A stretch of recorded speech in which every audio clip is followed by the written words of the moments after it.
We are located on the ancestral homelands of the northern and coastal Pomo people, and we believe in the power of art and nature to educate, heal, and nurture our communities. This exhibition acknowledges the original caretakers of the Mendocino coast, the northern and coastal Pomo tribes. Meyo Marrufo is Eastern Pomo from the Clear Lake Basin. Yeah, there's Meyo. You may recognize her from the video we had going earlier. Eric Wilder is Kashaya Band of Pomo, who grew up in the Kashaya Reservation near Stewart's Point. Bonnie Lockhart is Sherwood Valley Pomo, Kai Poma. And our moderator today is going to be Gabriel Ochoa. He's Kato and Sherwood Valley Pomo. The panel of artists here are going to discuss their artwork, and Gabriel will moderate. We're going to start our program with Eric. Let's have a round of applause for the artists and for the Art Center staff that's put this entire reception together.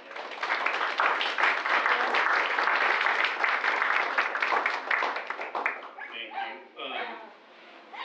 you. Ask you to please stand.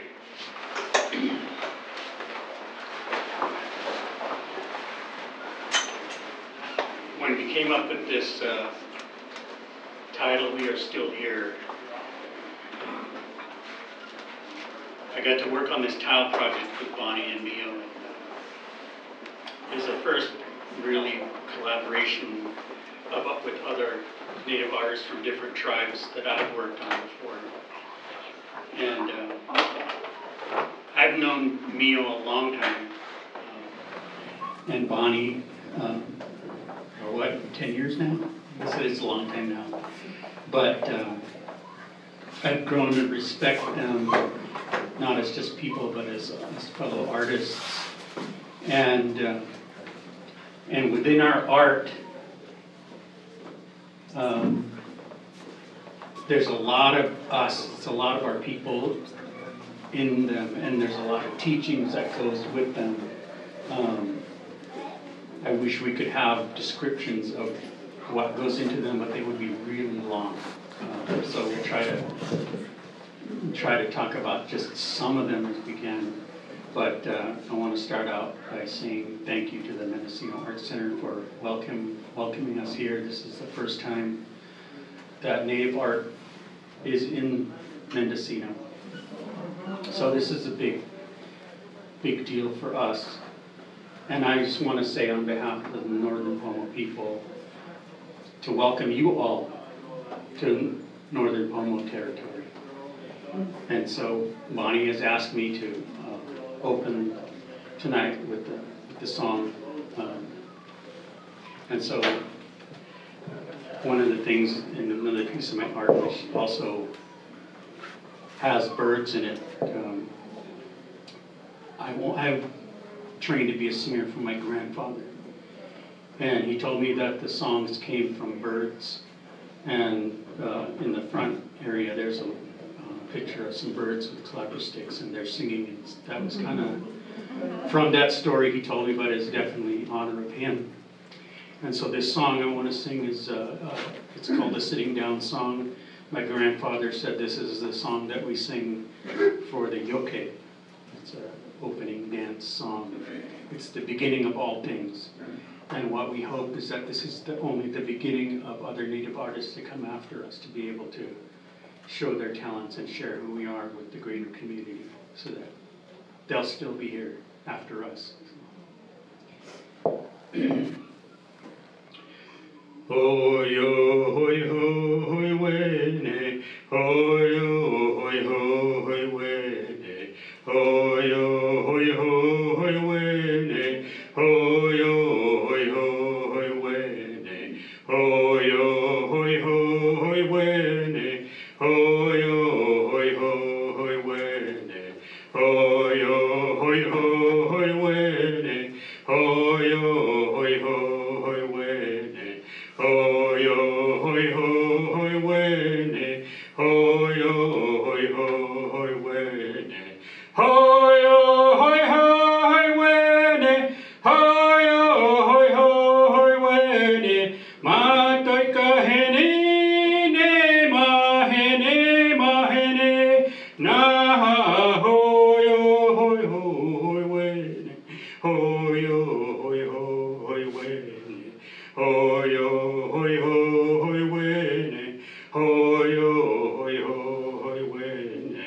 Hoyo, hoy, hoy, wene. Hoyo, hoy, hoy, wene. Hoyo, hoy, hoy, wene. Hoyo, hoy, hoy, wene. Hoyo, hoy, hoy, wene. Hoyo, hoy, hoy, wene. Hoyo, hoy, hoy, wene. Hoyo, hoy, hoy, wene. Ma toy ka hene, ne, ma hene, na hoyo, hoy, hoy, wene. Hoyo, hoy, hoy, wene. Na he, oh. Yeah, I want to hand this over to Gabe Ochoa, who's going to be our moderator for tonight. Thank you, Eric. So yeah, thank you, Deborah, for introducing me. I was pulled in on the project to come and help out, and also I put together the video you guys are in here watching. That video was from the Tile Project. I saw a lot of pictures being taken, but not any interview or any video being shown or being recorded, and I wanted to capture their journey, how they felt to work on this project together, working together.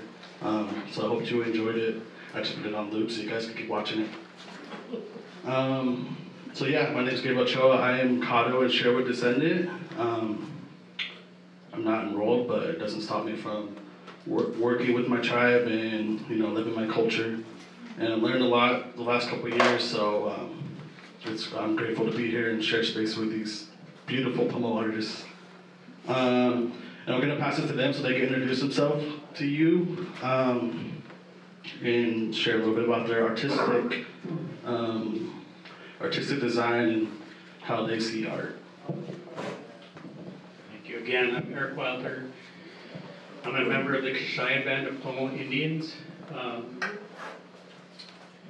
I got involved, I guess, starting when I was like 7 years old. I think is when I first remember drawing. And I started doing cartoons. I really liked that, and I saw a comic book at my cousin's house, but the first time it was actually a magazine, and I was like, I want to be a comic book artist. That's what I wanted to do.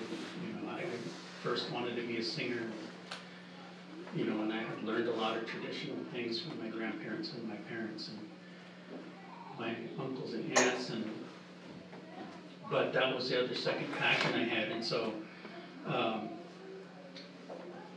I really worked hard to learn how to draw. I wanted to get to that point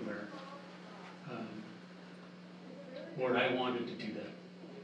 And then, right when I was going to go to school, my dad got hurt on his job, and I couldn't leave my parents and my family without a way to, survive, buy groceries and everything. And so I had the opportunity to work, and so I gave that up to do that. And then I kind of basically stopped drawing for a long time, and then when my daughter was born in '91, my mom came to stay with us to show us how to be, for a couple of weeks to show us how to, take care of a child, and she likes to read books and stuff, so I went into this store that just said books on it, and it was a comic book store, and I talked to this guy about comics, and I think I talked to him for about an hour and a half, and that passion for drawing just came back to me just crazy, and I stayed up all night, and there's this drawing behind you called Punisher 2099. I drew it that night, stayed up all night drawing. I went to the art store, bought some art supplies, and I drew that picture. And I ended up doing pinups in his store, my friend's store, and all of these superheroes are, to me, they're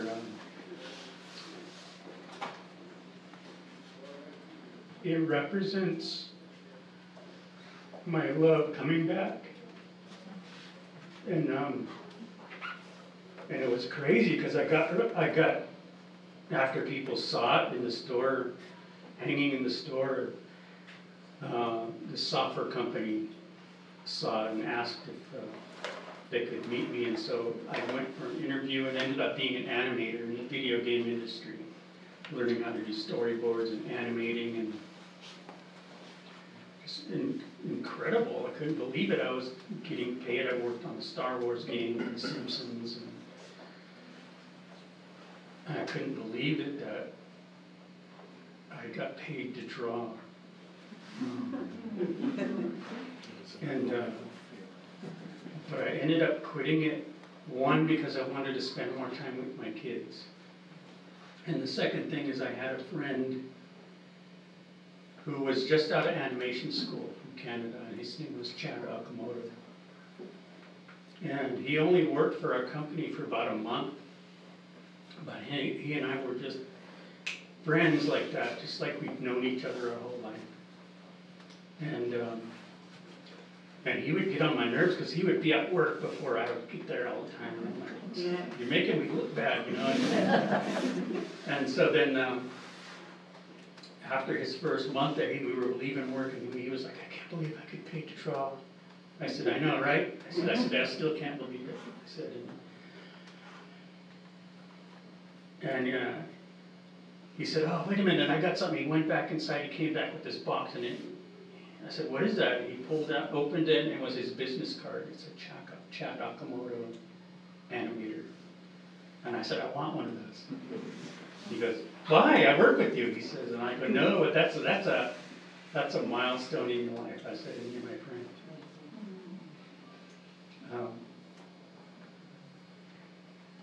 So we went away for the weekend. And Monday came, I came to work, and I beat him to work. He wasn't there. And I was going to give him the bad time when he came in. And I said, I finally beat you, you know. And then got to be around 10 o'clock, and our boss said,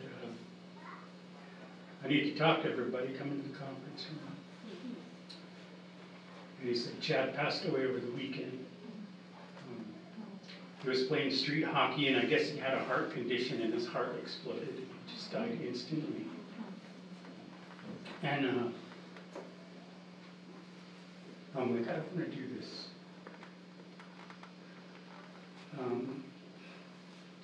And then I left the animation gaming industry because I'm like,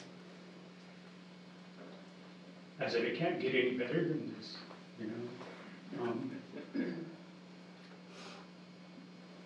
And I just felt so lucky to be able to learn that art. And then I went to work for my tribe.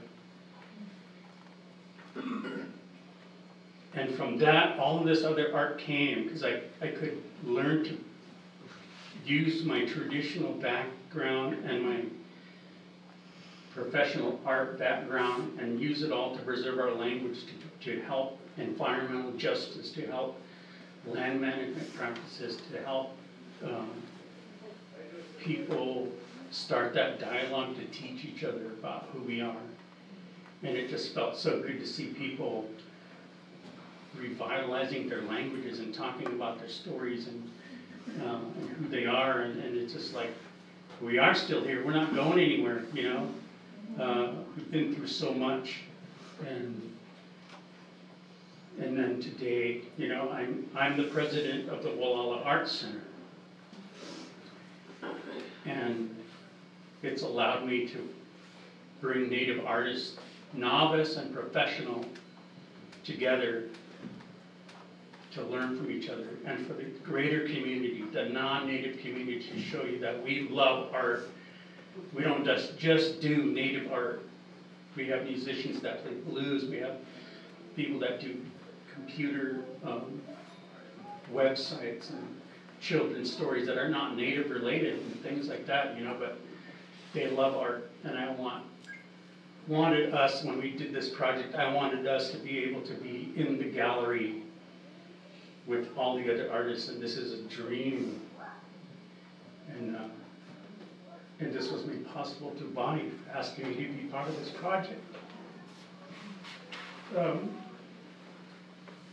I'm sorry for being emotional, but this is a big wall we've cut down.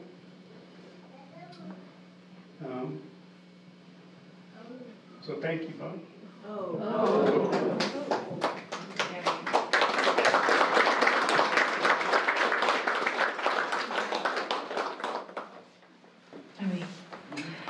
Sintamana, Bonnie Lockhart, Ana, Kai Poma, Ana, Ke Ana. Good morning, good afternoon, I guess evening actually. My name is Bonnie Lockhart, and every time we have to write our names, we have to pick a tribe. So I'm an enrolled member at Sherwood Valley, and I just want to say I'm really lucky to be an enrolled member. It's a privilege to be enrolled. But I grew up on Panolaville, on the reservation next to Ukiah. I will never claim Ukiah. I'm from Panolaville, next to it. My grandmother is from Hopland, and my grandfather is from Sherwood, and my grandmother's mother is from the coast. She doesn't really say where, just the coast generally. I think it's important to always remember that even if we have to identify ourselves in one way, we're from many places. My mom is also Jewish, she's somewhere around here. And I think that's, but actually more specifically, my mom is like a real hippie, you know? She's like of that generation. And she met my dad at UC Santa Cruz, and so together they raised Jewish hippie Native kids on the res. My sister's also in the room, and she's a really big part of me. If you got so into what you saw in the space, you noticed our bios on the wall, and Sequoia's here. She's mentioned in my bio. She's that important. I always tell her that I don't even remember being alive much before she was born. Like, it must have just been a really boring time until she got here. So I think it's important also to share with you that I'm 34, so I benefited greatly from what they've been up to while I was getting to be this age, and that what others have been up to. Corinne's here too, and there's many of us in this room who've contributed to the world that us younger adults get to live in, that our youth are growing up in.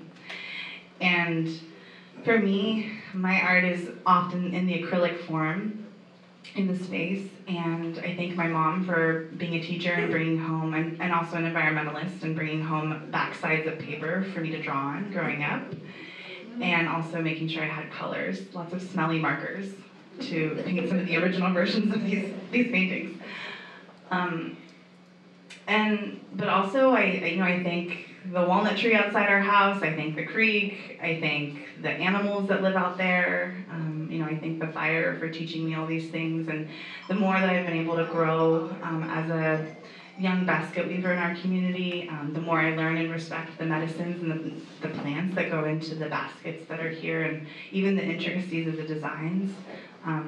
It's just a tremendous amount of respect that I have. And I also think that being here with Eric and Meyo is just so powerful for me. And if you watched our video, I feel like I'm always the one who's like, this is kind of hard, and it's kind of challenging, and it's a big expectation, and it is all of those things.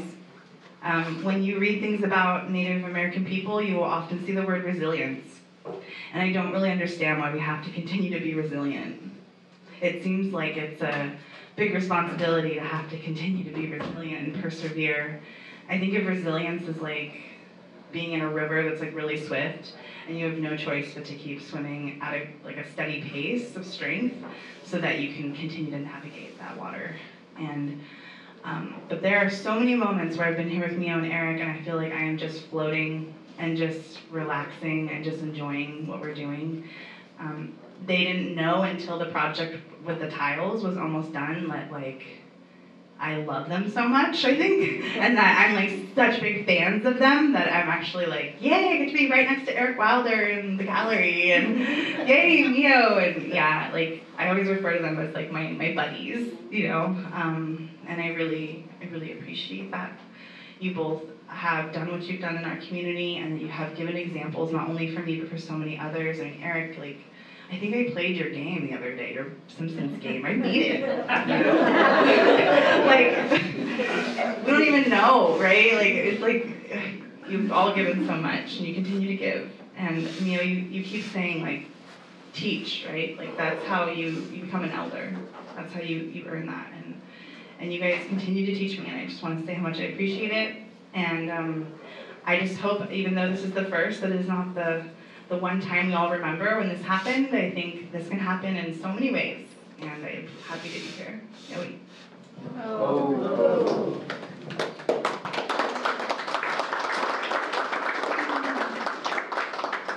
Did she just call me old? That's all I heard. That's all I heard. After that, it stopped. I didn't hear anything else after that. No, I'm just joking.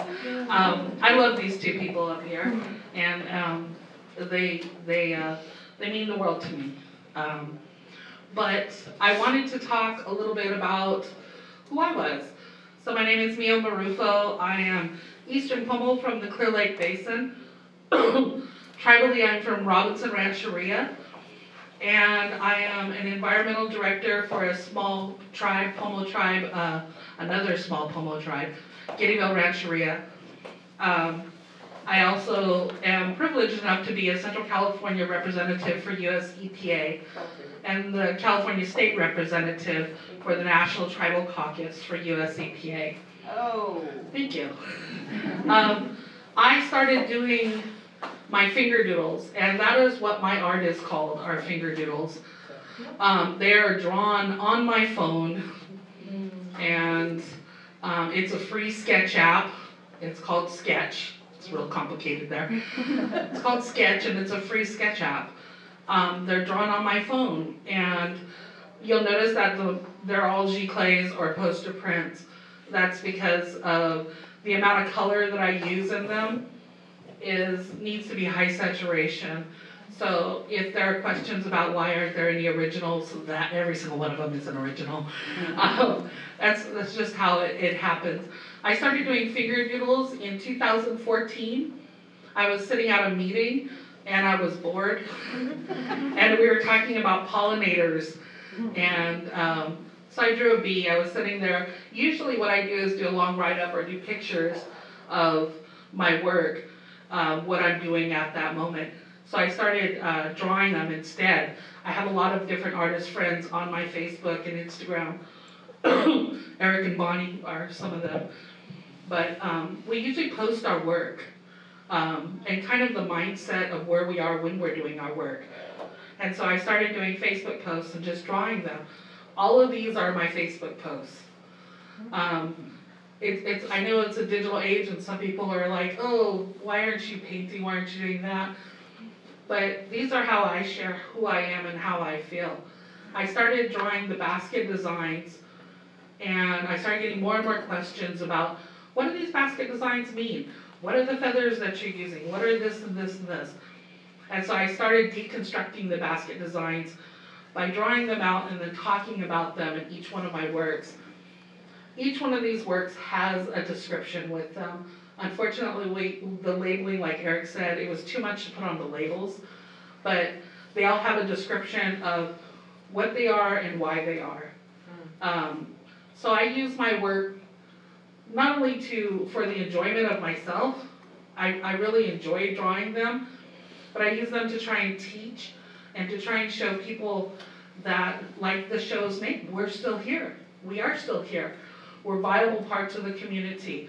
We still utilize our baskets. We still do our drawings. We still, we're still here. We're still Native, but we're here. And thank you for having us.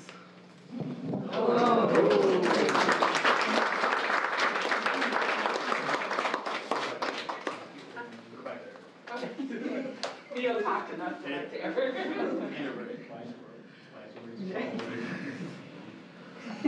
All right, thank you guys for introducing yourselves and talking a little bit about your artistic style. The next question I have for you is, as people go through the gallery, see your guys' artwork, and read the descriptions, what's one thing you hope to take away from it? I think, like the first, I talked about the birds. That was a big one for me. When we worked on this cow project,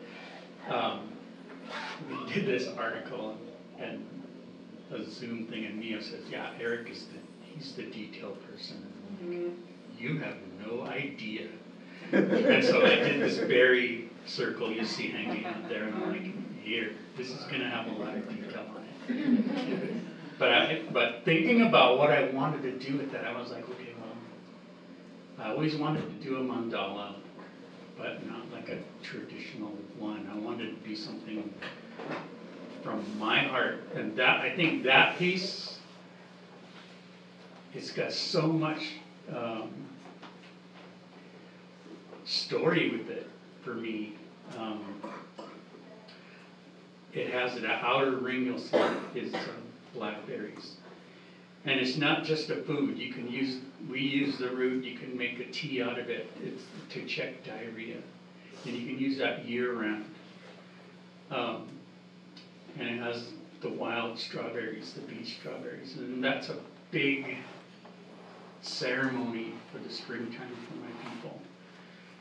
We would dance the strawberries, and then we still have a sacrificial meal and prayer for the strawberries, and we can't eat the strawberries until we have that. It's our law of reciprocity to give by prayer and sacrifice in order for us to take that. And we don't hoard it, we don't be greedy with it.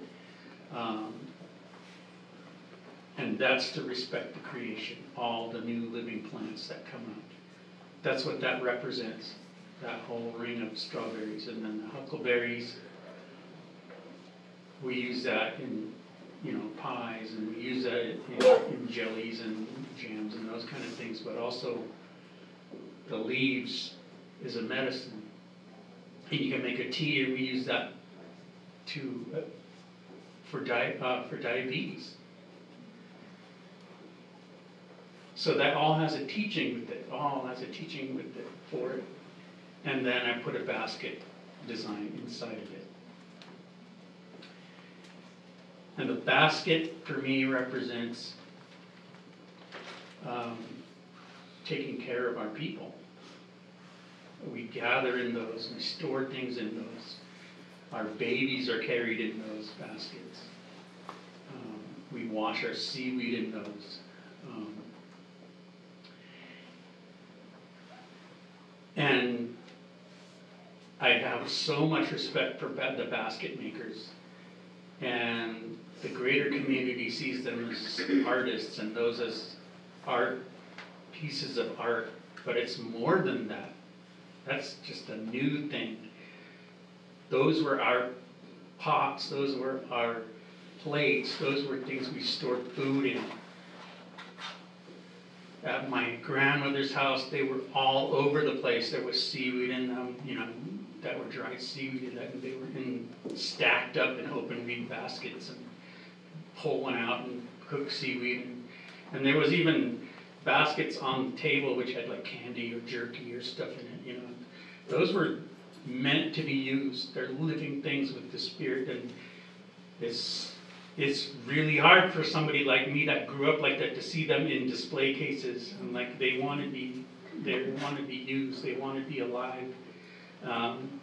But that's what it represents for me, that middle part. And then there's all the language and all the stories and all the history that goes along with that image right there. That just means so much to me. And then it was just a thing where I'm like, okay, Mia, here's detail.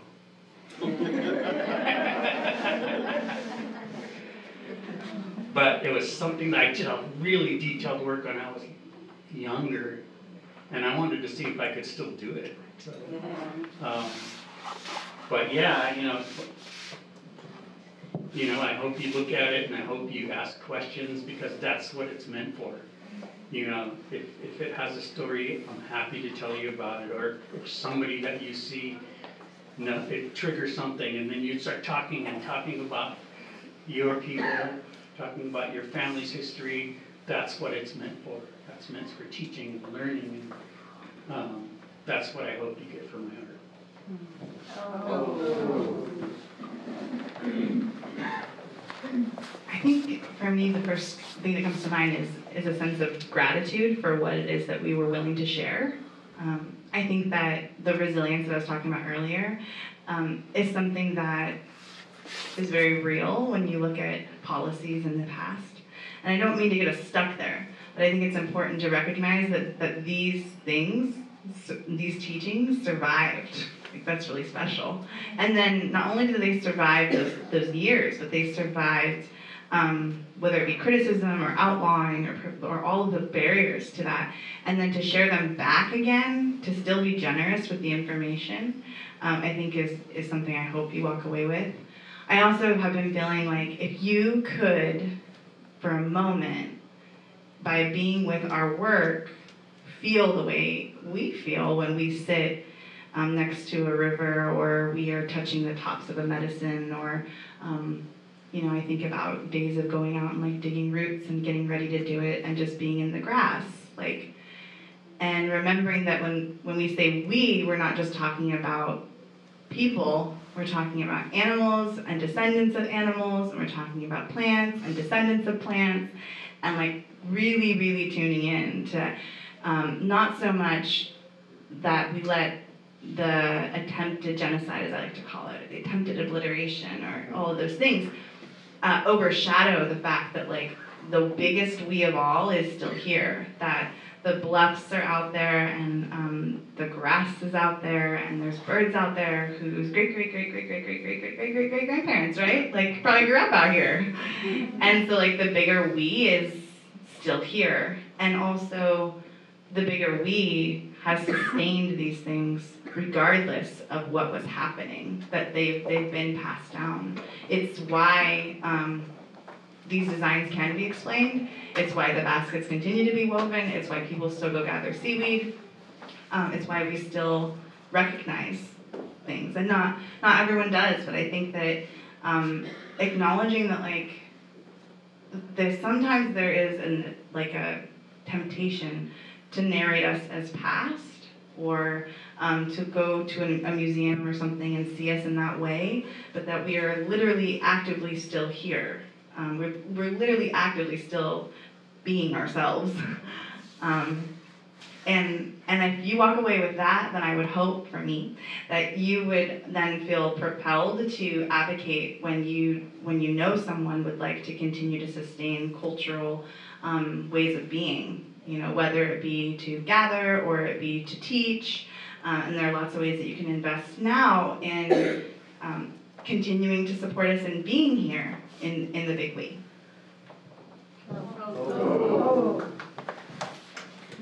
I love talking after these two. So I'm going to bring it back down to layman's terms. No, I'm kidding. I want to tell a story. My friend Bev Ortiz was doing an article once, and she was doing an article on tenure at the Black Oak Indian Market, which is actually happening today. It's the California Indian Art Market at Tuolumne. And I have gone there every single year except this year and last year. But I'm missing a lot of my friends, but I see so many of my friends here. Thank you. So she was doing an article on the 10-year anniversary of it. And I was reading the article when it came out in News from Native California, a publication by Heyday Books, and it's a magazine fully dedicated to California Indians. Please subscribe. I'm an editor. So. Anyway, so she wrote this article, and I'm reading it, and I'm like, oh, wow. And I'm reading all these artists that she interviewed, and she says, oh, the creator touched my fingertips, and the magic flowed through them, and the eagle came across the sky. And I'm like, God, they're so beautiful, they're so eloquent. She gets to me. Out of the entire hour-and-a-half conversation we had, this is the quote. I want people to look at the art on my table and say, damn, Pomo art is beautiful. That was the entire quote out of everything I said to her.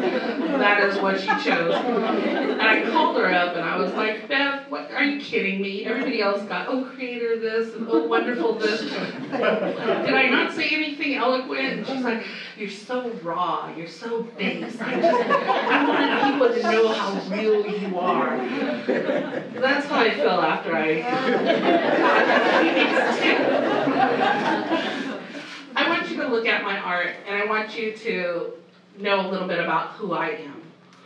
I want you to look at the colors and understand that these are all colors from nature.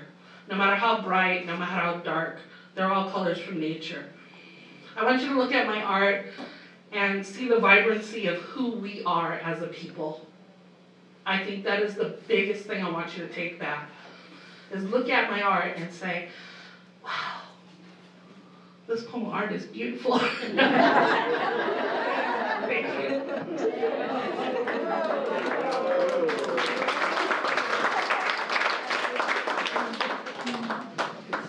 It's hard to follow that one up. So the next question I have for you guys is like looking forward into the future. What do you hope to see in Mendocino Art Center, or just any community places that would like to host Native people, young artists, or anything like that? I want to see it continue. I just, this is, like I said, this is the beginning of all things here. I want you to know that the Pomo people have always been here. And it's not like, I hope they come back here. They're here. They're already here. Always have been here.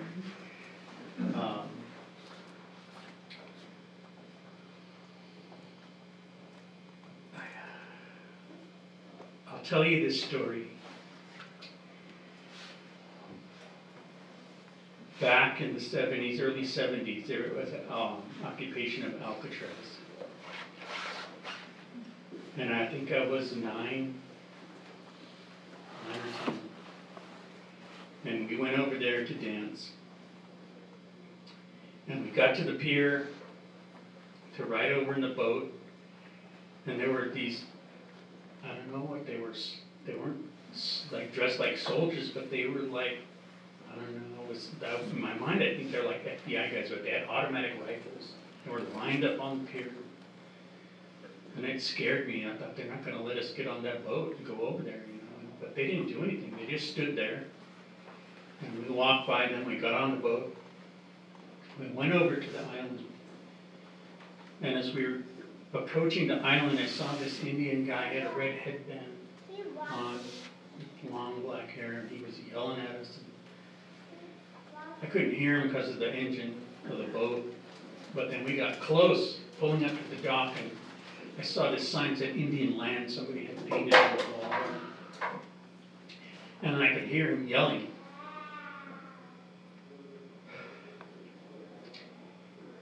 And he said, when you get off that boat, you're going to be on free land, he said. There's no white law here. We're the law here, he said. And when you get off that boat, you're going to be free, he said. And in my 9-year-old mind, it hit me here. And I had fun that whole day playing around the island, and we danced. And that evening we left. And then later, as I grew up, and became a tribal chairman for my people and had to experience that, not all good. It was an honor for me to do that for my people, but it was also eye-opening to see how the government still looked at our people. And I was talking to this guy, and it was a year or two ago, it was the 50th anniversary. And I told him, yeah, I was there, I went there.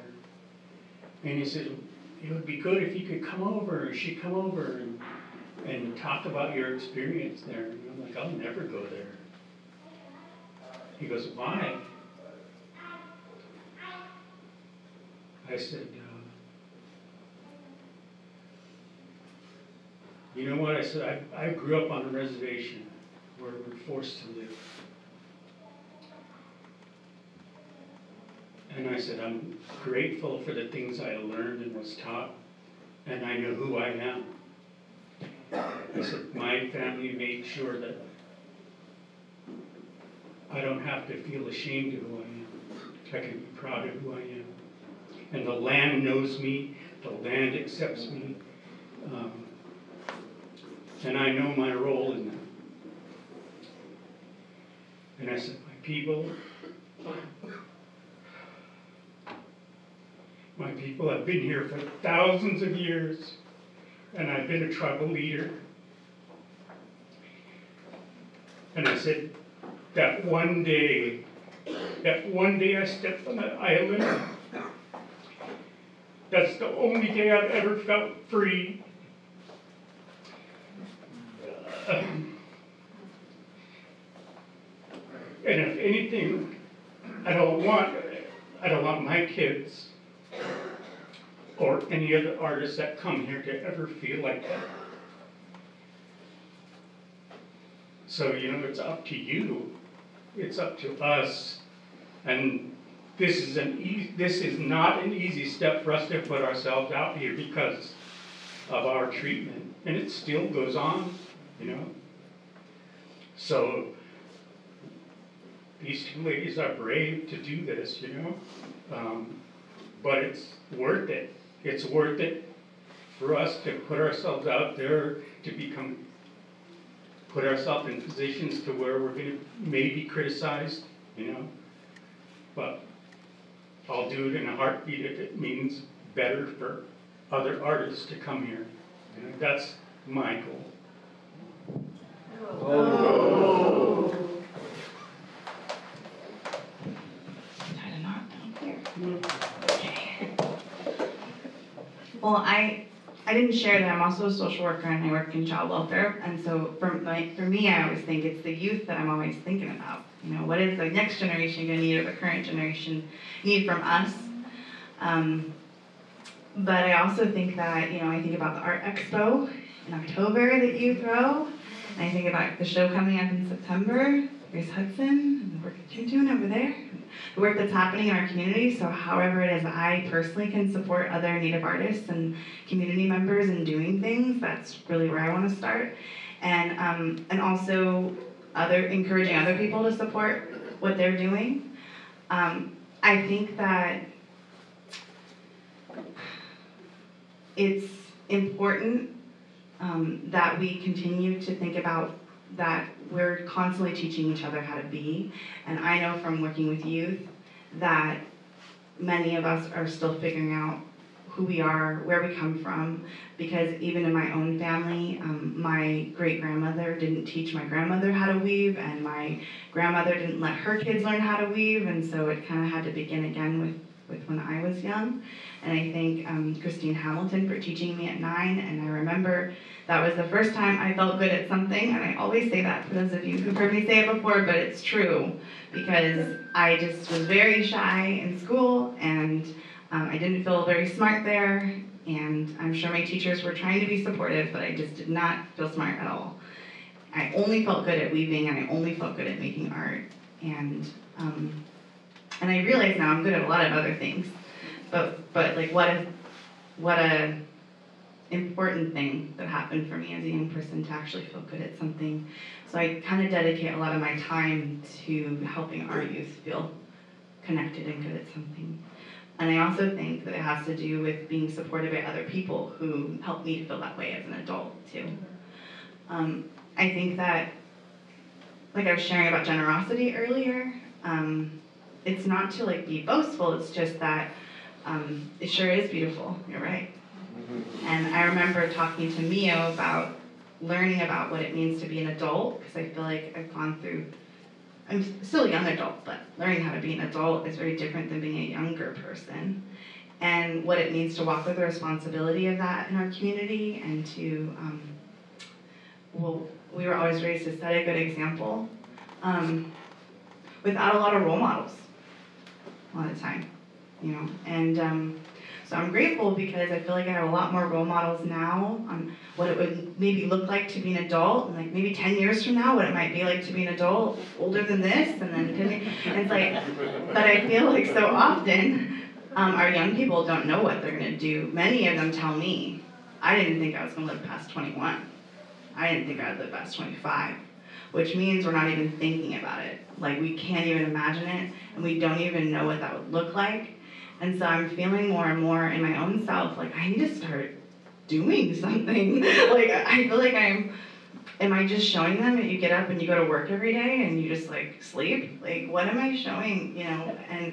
And so this is really, in my way, I'm hoping that it also encourages our young people to see themselves, encourages other people my age to see themselves, and to also see themselves in a place like this.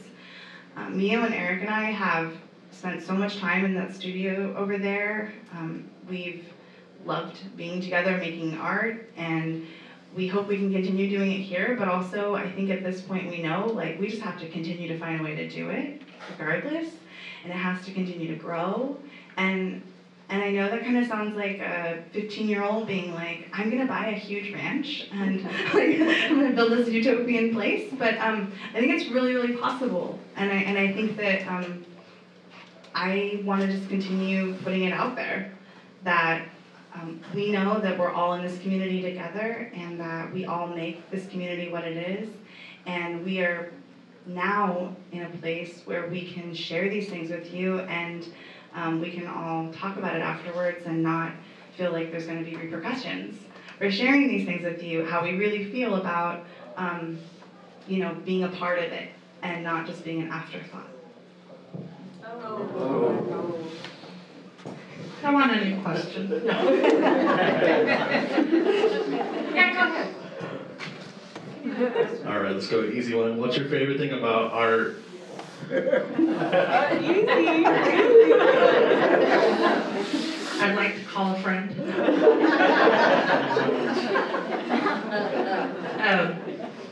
What is my favorite thing about art? I think that my favorite thing about art is that it can convey a message in no matter what form it is. That the person creating that art can tell you how they feel that day that they create it. That you can look at art and you can see many different things. Art is perspective. And you even can look at Eric's fine line detail, which all of you should get a copy of because it's in the brochure. As you open that brochure, that beautiful drawing is right there. But you can look at Eric's fine line and you can look at all the detail in there, and then you can think to yourself, I wonder what he was thinking when he drew that, besides a Meyo challenge, obviously.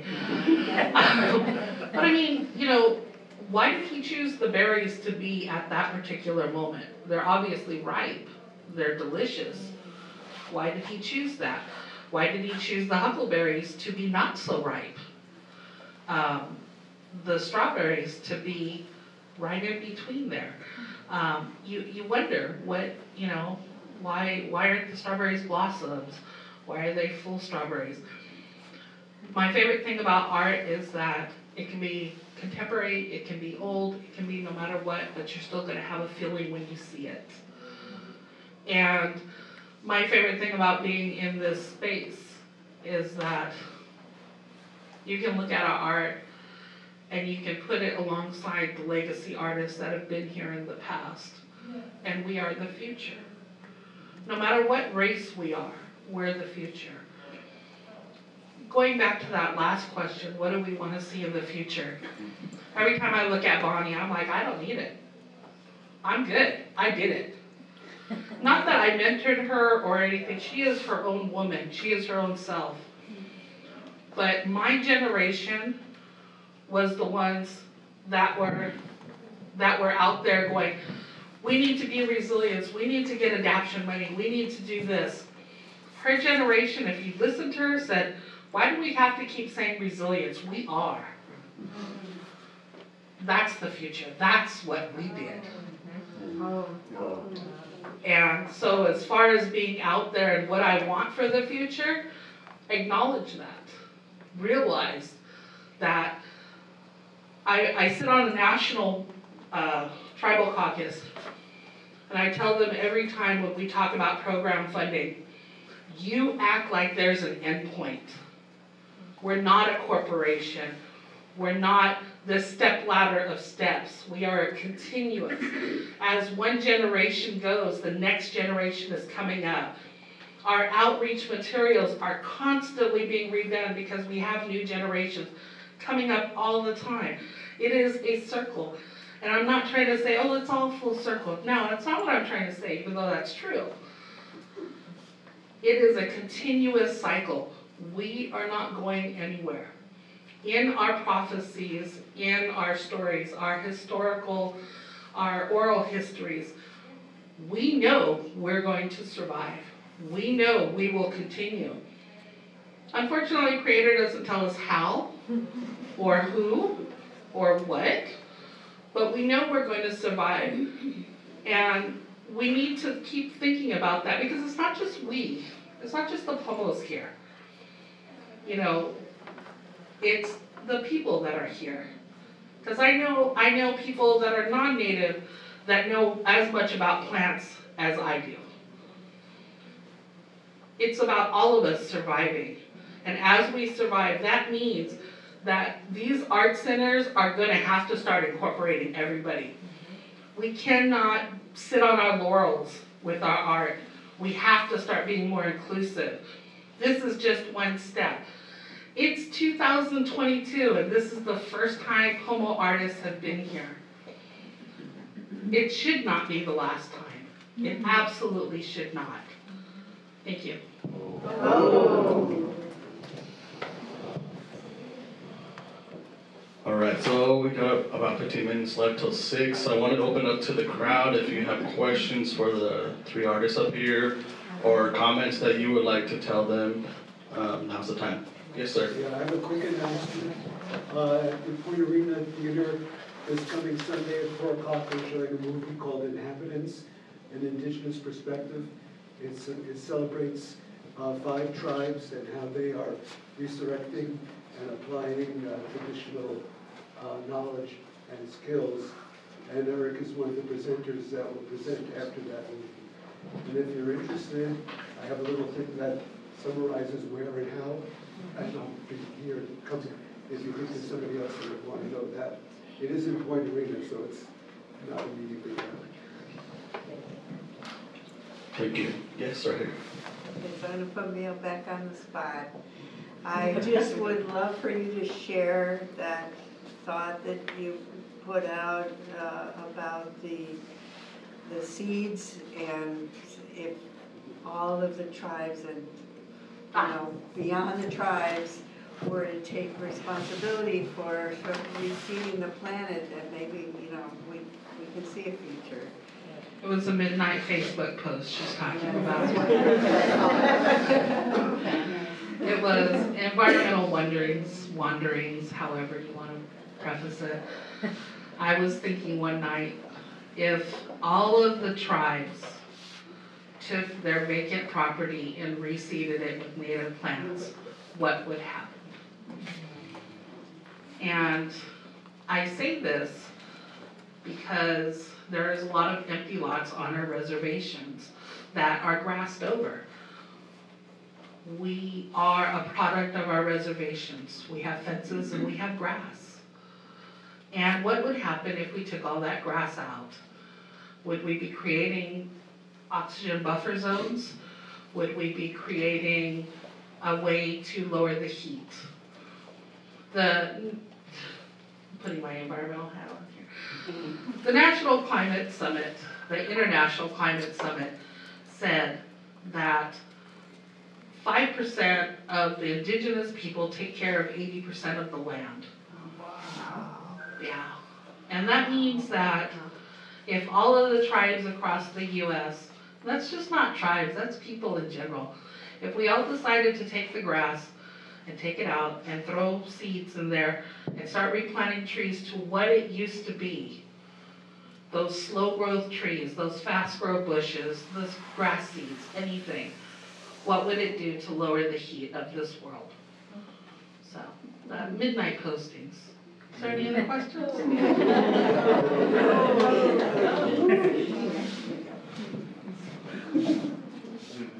Yeah, right here. First, I want to thank you. You're so inspiring, all of you. You're so honest, and I'm just flabbergasted. But I do have a question for you, Eric. Yeah. So, some of your paintings or your artwork, you have like these negative spaces that are very geometric, and then these details around them. Can you talk about that a little bit? Yeah. There are 3 of them. Yeah, those are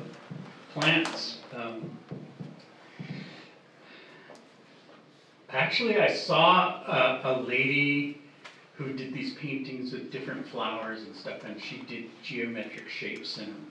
And I'm like, I want to do that. But I want to put basket designs. And those are basket designs. They're arrowheads. I can't remember exactly what they are now, all of them. Yeah, and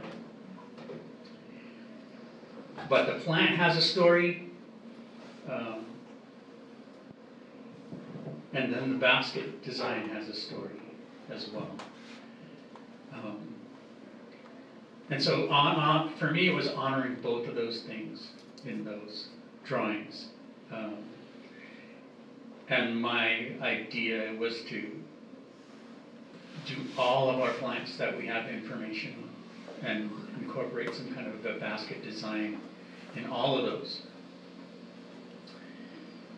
And then eventually put it into a book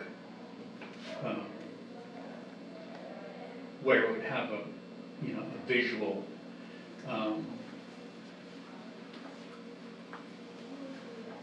My grandmother, her name was Bessie Parrish. She was our spiritual doctor. She could heal sickness. She could heal sickness in people. And I've seen her cure people. And she passed away in the late 70s. And she was a leader of our roundhouse. She had the dancing. She was an expert basket maker as well. And one time I was talking to her, and I'm a little kid, and I said, it's just like really, I don't know what the word would be, honored, or just told her how much I admired her for what she could do, And she said, I'm nobody. I'm nothing, she said. What all these things that I could do is the Creator. She goes, the Creator working through me. The Creator is using me to be able to do all of these things. But I'm nobody. I'm just a human being, she said.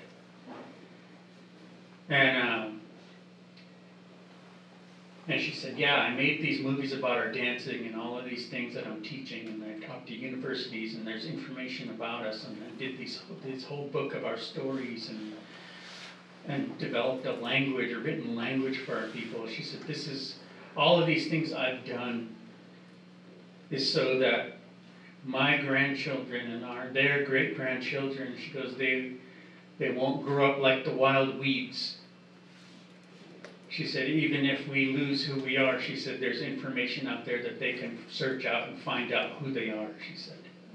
And they'll have a firm rock to stand on. She said, they won't grow up like the wild weeds, she said. And that's kind of how I feel about that drawing, just all my art. It all has a message. It all has a teaching. It's like language. It has story. It has, plant uses. It has, all of these things that goes along with it all. And you'll see that when you come into this room, there's a drawing of Thunder Bear. And I did that for Great Rancheria. That was a recorded story that one of their elders had done. And then this lady had seen it, and she wrote a poem about it. And then when I was working there, I said, I want to do this into a comic, because I've always wanted to do a comic. And I said, you know what? This is something I really want to do, because I want the kids to learn this, and so I did. And the way I look at it now with my art is that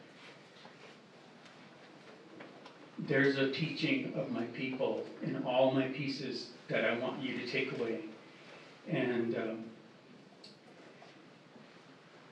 And we're always going to be here for that, because you're going to carry a piece of my people with you. You're going to know a little piece of who we are. You're going to know a little piece of my language. You're going to know a little piece of my history. You're going to know a little piece of where you're standing today, and appreciate it. And understand that we're in a time now where people want to acknowledge our people that were here. They want to acknowledge the land. They want to acknowledge all the living things that were here. And I say,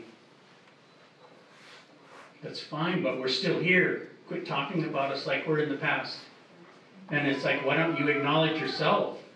You're living here. You don't think that land doesn't know you're here?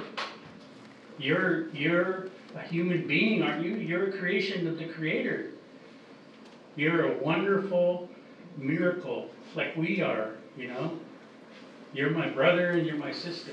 We're all creations of the Creator. So, you know what, if you need to understand that, that I'm not any better than you.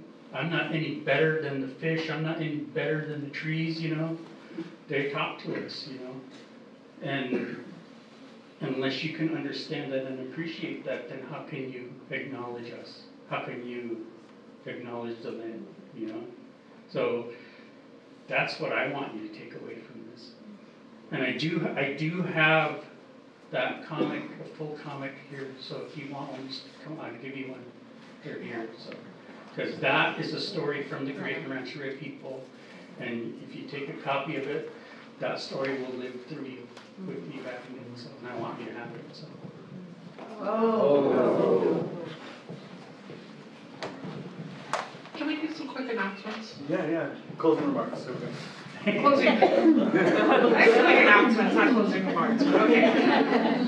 I wanted to let you know that there's an art show coming up that I am curating at the Grace Hudson Museum. It's going to be from September 2nd through January 13th, I believe. It's going to be all Pomo artists also. So this was a wonderful show to work on because it gave us kind of a foundation of things that we wanted to happen on a larger scale. This is 3 artists here. The Pomo Art Show is going to be, it's called Gathering Time, Pomo Art in Response to the Pandemic. And it's all art that was created within the last 3 years, 2.5, however you want to say it. So that's going to be at the Grace Hudson Museum, and we'd love to have you guys come over there too. I'm Eric. You have a show. Can you take one more question, Eric? Yeah, one second. Okay. I have a Native Art Expo, which I haven't had for the last couple of years. And it'll be October 22nd at the Wallala Art Center. And it's a show that will bring together novice and professional Native artists from all art fields.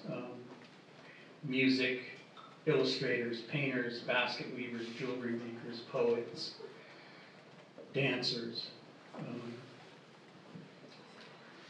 And I want you to see our love for art and all of these people carrying on and trying to pass on what they know through their art, So, yeah, please come. You have a question? Oh, I'm sorry, go ahead. Yes, I know recently you've been doing some storytelling. I see that it ran on Zoom. Were you doing that at Grace Hudson? I did 2 Zooms at the Grace Hudson, and one I did for Middletown, and another one I did for Indian College in Woodland. And then that one was The Power of Story. Okay, well. And it's online, yeah. The specific question I have for you is, do you have thoughts about how the oral tradition enhances your art? Oh, for sure, yeah. If you could speak to that, please, that'd be great. Yeah. My grandmother told me in the old days, they would all go to this old man's house, and they all would have to lay in a circle, and he would stand in the middle and tell our historical events, we call them. And we were told that before we were all people, we were all animals, and we called it the before people time. We were all animals. We could speak the same language as the plants and the other animals. And then there's stories of what happens when you don't respect the creation. And all of these things are so that we can learn, the laws that the Creator put forth for us to respect and honor the things that we're taking from to live. And for me to be able to tell those stories, because we don't have, like my grandmother said, that person was fixed to be the storyteller, but we don't have that kind of person now. So through my art, through my talking, it's teaching that. And my art I like to do for myself. My sister Violet, who's sitting here, she taught me into doing greeting cards and things. And I'm grateful for that. I always did my art for myself, and I'm like, why would anybody want to buy my art? You know, I never thought of myself as an artist, you know, and I still feel weird calling myself that. I just love to do it, you know, and I see people come up. Bonnie and Meyo, they were like, oh yeah, you know, we love your work and we always, your inspiration. And I'm like, I never thought I would hear that, you know. It was, and I'm like, oh wow, you know, and I'm glad that I can do that for people, because they do that for me, you know. And then we talk. I mean, Native people, we have fun when we do things, and we were doing our tiles one day, and then he was talking about, I go to a show and I get my prints and I get my, you know, all my stuff set up and everything, and then here comes somebody and they're like, oh, here comes somebody that wants to buy some of my art, and they're like, is Eric Wilder gonna be here?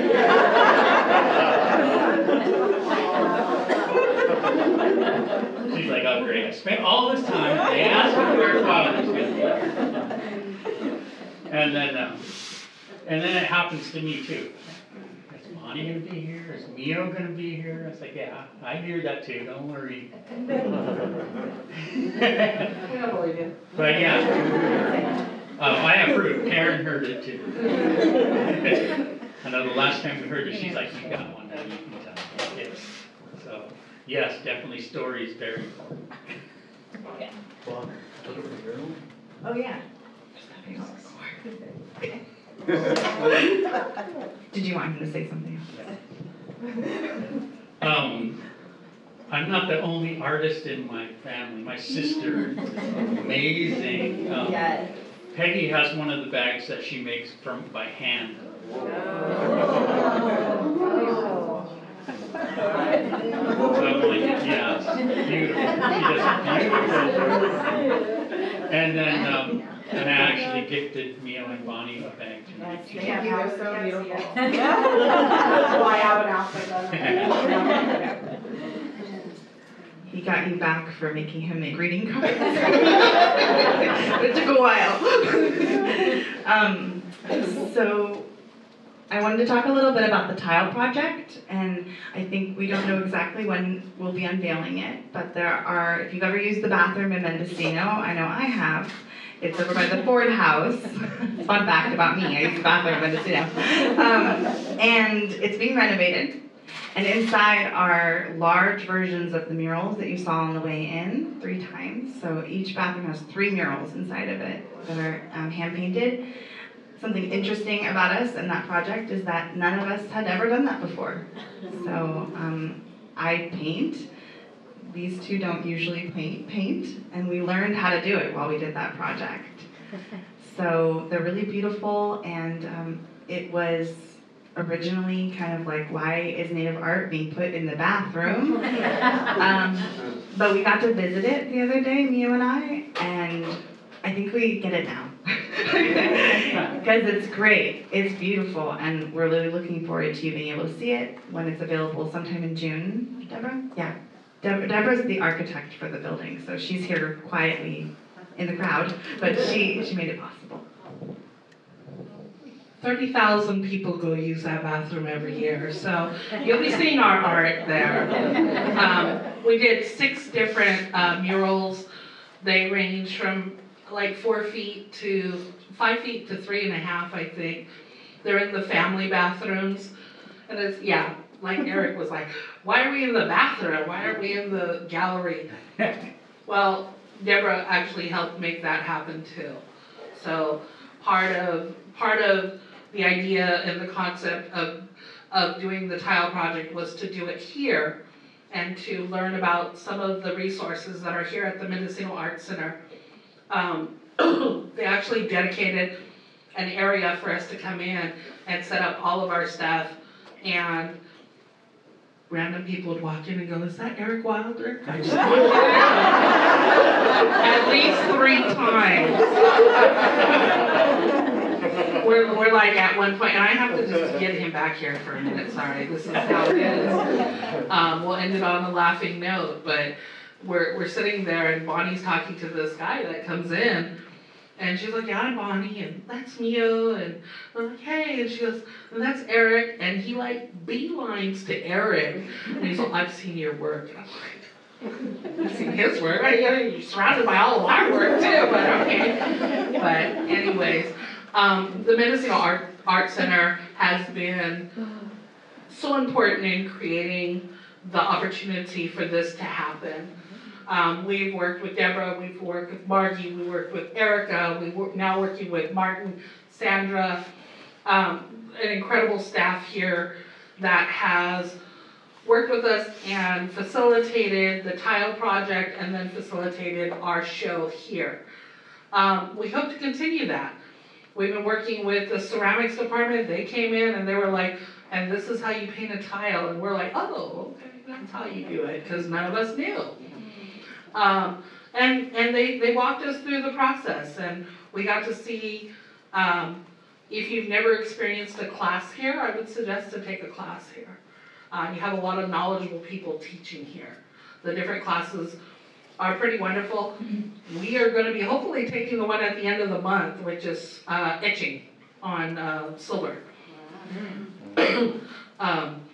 But we got to see these painted tiles that we were like, these colors aren't really bright, these colors are really kind of dull, to become these vibrant things that you see examples of in that front room.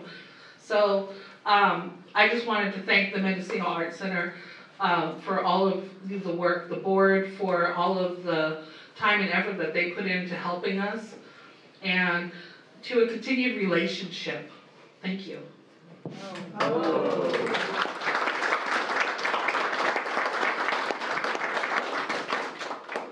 That's all we got for tonight. Deborah wants to say something though. I hardly talk after Meyo said that. I'm like about to cry. It's been such a blessing to have these 3 artists here on this project. They had never worked together before on a tile project, and they just dove in and showed up. And Ian in our ceramics department, without him, I was like, do you guys know how to turn this into a tile? Because we got to put it in these bathrooms, and it's like happening, and we didn't know if it was actually going to happen. So there's so many serendipitous, beautiful, wonderful things, and I just want to thank you guys one more time for coming up and doing it and getting this fabulous show. It's going to be here for 2 months, so next month you're going to come back for a panel on second Saturday, and you're going to talk about more stuff, more wonderful, wonderful information. We'll have, I think somebody told me they came in the other day when there was nobody here and just went to each piece and took it in. There's so much here to learn. I've learned an incredible amount about, even being here, being artists, the trees, the birds, the cormorants. I didn't, really, I love cormorants, but when you look on those tiles, the cormorants and the eggs in the basket, just as a person learning, you're educating me, you're educating anyone that takes the time to really look at these pieces of artwork. And I just wanted to plug for the Art Center. We're doing a community listening event this coming week on Thursday. There's a Zoom from 10 to 12. We're coming out of the pandemic. it's a new world. We've done some pivoting. We've still got some of the wonderfulness of the programs that we've had, but we want new programs. We want more programs, but we want to hear what the community wants. And this community, what a turnout. Could you please be sure to check our website and interact with our community listening moderator to say, what do you want the Art Center to be? What do you want to see at the Mendocino Art Center? Because we're listening. Then we'll also have an in-person, 2 in-person sessions on Saturday from, I think it's 11 to 1 and 2 to 4. So there's lots of opportunity to share what you would like to see here, and we're honestly listening. I would love to see new things and old things brought together so we can move into the future together.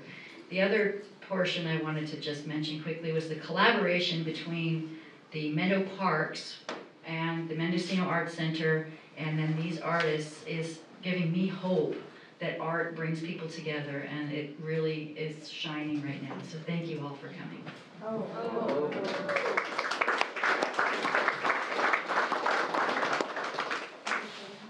Just want to close with one more final applause for Eric, Bonnie, and Meyo.